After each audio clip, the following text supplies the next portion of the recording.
Daniy'el, the book of Daniel, chapter 2. In the second year of the reign of Nebuchadnezzar, dreamed dreams, wherewith his ruach was troubled, and his sleep broke from him. Then the king commanded to call the magicians, and the astrologers, and the sorcerers, and the Chaldeans, for to show the king his dreams. So they came and stood before the king. And the king said unto them, I have dreamed a dream, and my ruach was troubled to know the dream. Then spoke the Chaldean to the king in Aramaic, O king, live forever. Tell your servant the dream, and we will show the interpretation. The king answered and said to the Chaldean, The thing is gone from me. If ye will not make known unto me the dream, with the interpretation thereof, ye shall be cut in pieces, and your houses shall be made a dunghill. But if ye show the dream, and the interpretation thereof, ye shall receive of me gifts and rewards and great honor. Therefore show me the dream, and the interpretation thereof. They answered again and said, Let the king tell his servants the dream, and we will show the interpretation of it. The king answered and said, I know of a certainty that ye would gain the time, because ye see the thing is gone from me. But if ye will not make known unto me the dream, there is but one decree for you. For ye have prepared lying and corrupt words to speak before me, till the time be changed. Therefore tell me the dream, and I shall know that ye can show me the interpretation thereof. The Chaldean answered before the king and said, There is not a man upon the earth that can show the king's matter.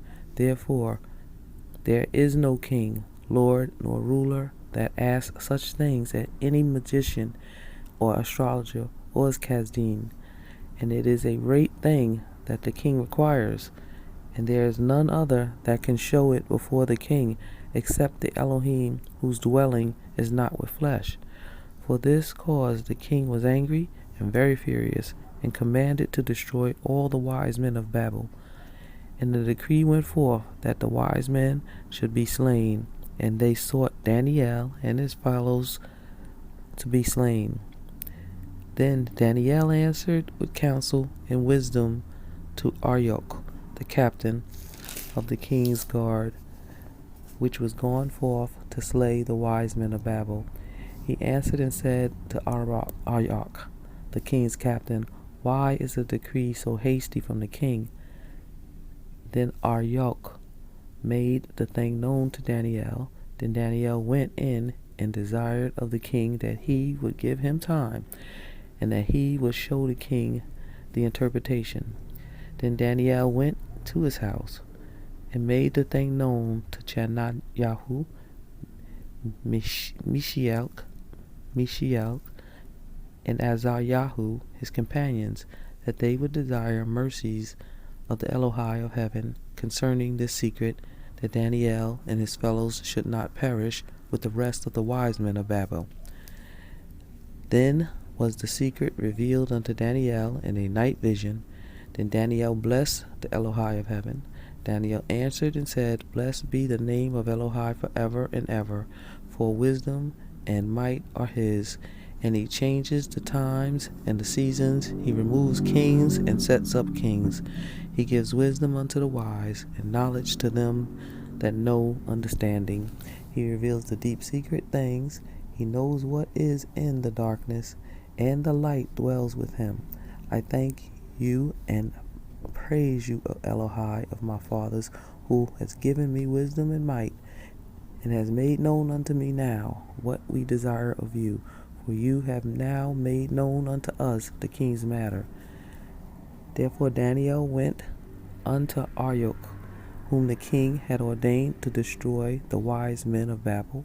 He went and said thus unto him, Destroy not the wise men of Babel. Bring me in before the king, and I will show unto the king the interpretation. Then Arioch brought in Daniy'el before the king in haste, and said thus unto him, I have found a man of the captives of Yehudah, that will make known unto the king the interpretation. The king answered and said to Daniy'el, whose name was Belteshazzar, are you able to make known unto me the dream which I have seen, and the interpretation thereof? Daniy'el answered in the presence of the king and said, The secret which the king has demanded, the wise men, the astrologers, the magicians, the soothsayers cannot show unto the king, but there is an Elohai in heaven that reveals secrets and makes known to the king Nebuchadnezzar what shall be in the latter days. Your dream and the visions of your head upon your bed are these. As for you, O king, your thoughts came into your mind upon your bed what should come to pass hereafter, and he that reveals secrets make known to you what shall come to pass.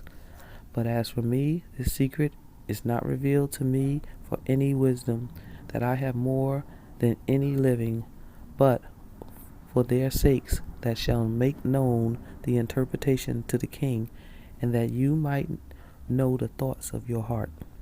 You, O king, saw, and behold, a great image.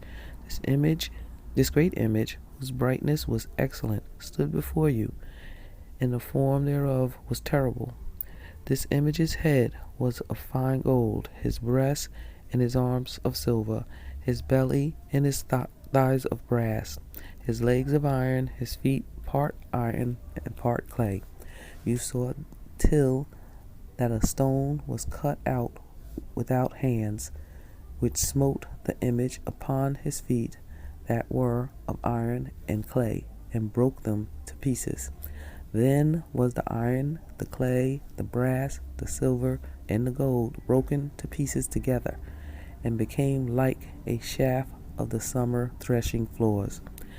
And the wind carried them away, that no place was found for them. And the stone that smote the image became a great mountain, and filled the whole earth. This is the dream, and we will tell the interpretation thereof before the king.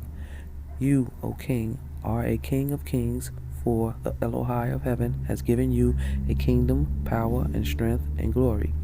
And wheresoever the children of men dwell, the beasts of the field and the fowls of the heaven has he given into your hands, and has made you ruler over them all. You are this head of gold, and after you shall rise another kingdom inferior to you, and another third kingdom of brass, which shall bear rule over all the earth. And the fourth kingdom shall be strong as iron, for as much as iron breaks in pieces and subdues all things, and as iron that breaks all these, shall it break in pieces and bruise. And whereas you saw the feet and toes, part of the potter's clay, part of iron, the kingdom shall be divided, but there shall be in it of the strength of the iron, for as much as you saw the iron mixed with murky clay. And as the toes of the feet were a part of the iron and part clay, so the kingdom shall be partly strong and partly broken. And whereas you saw iron mixed with murky clay, they shall mingle themselves with the seed of men, but they shall not cleave one to another, even as iron is not mixed with clay. And in the days of these kings shall the Elohai of heaven set up a kingdom which shall never be destroyed. And the kingdom shall not be left to other people, but it shall break in pieces and consume all these kingdoms, and shall stand forever. For as much as you saw that the stone was cut out of the mountain without hands, and that it broke in pieces the iron, the brass, the clay, the silver, and the gold, the great Elohai has made known to the king what shall come to pass hereafter, and the dream is certain, and the interpretation thereof sure. Then the king Nebuchadnezzar fell upon his face and worshipped Daniy'el, and commanded that they should offer an oblation and sweet odors unto him. The king answered unto Daniy'el and said, Of a truth, it is that your Elohai is an Elohai of Elohim, and an Adonai of kings, and a revealer of secrets, seeing you could reveal this secret. Then the king made Daniy'el a great man, and gave him many great gifts, and made him ruler over the whole province of Babel, and the chief of the governors over all the wise men of Babel. Then Daniy'el requested of the king that he set Shadrach, Meshach, and Abednego over the affairs of the province of Babel. But Daniy'el sat in the gate of the king.